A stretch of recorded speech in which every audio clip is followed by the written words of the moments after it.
The night was thick, suffocating, as fog wrapped itself around Liberty Island like a shroud. The Statue of Liberty stood bound in chains, her torch extinguished, her crown's spikes twisted into cruel barbs.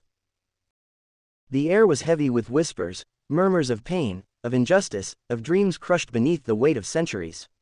At her feet, shadows danced, taking the shapes of ancestors shackled in iron, their faces etched with sorrow and defiance.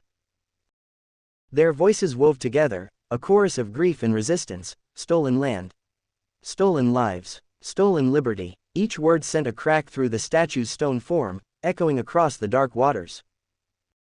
Her eyes flickered, glowing faintly, filled with the souls lost in the depths of the Atlantic, the lives erased by chains and whips, the future stolen by laws and lies. Her hand twitched, fingers curled as if reaching out, yearning to lift the broken, to mend the torn fabric of a nation built on their backs. But the chains held firm, forged from greed and fear, tightened by silence and complicity.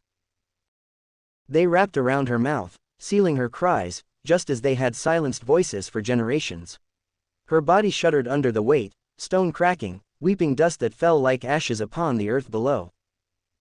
From the shadows, faces emerged, warriors, leaders, mothers, fathers, spirits of those who fought for freedom, for dignity, for humanity. They gathered at her feet, their presence a defiance that defied death itself. Their eyes burned with purpose, their stance unbroken, unbowed. One stepped forward, a figure radiant with ancestral power, a crown of light upon her head.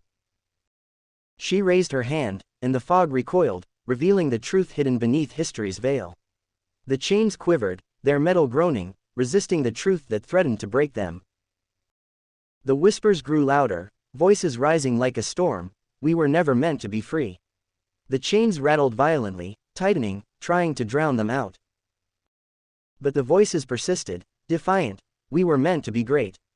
With a deafening roar, the chains shattered, exploding into fragments that rained down like falling stars. The statue's mouth opened, her voice a cry that shook the heavens: I am liberty, stolen but unbroken.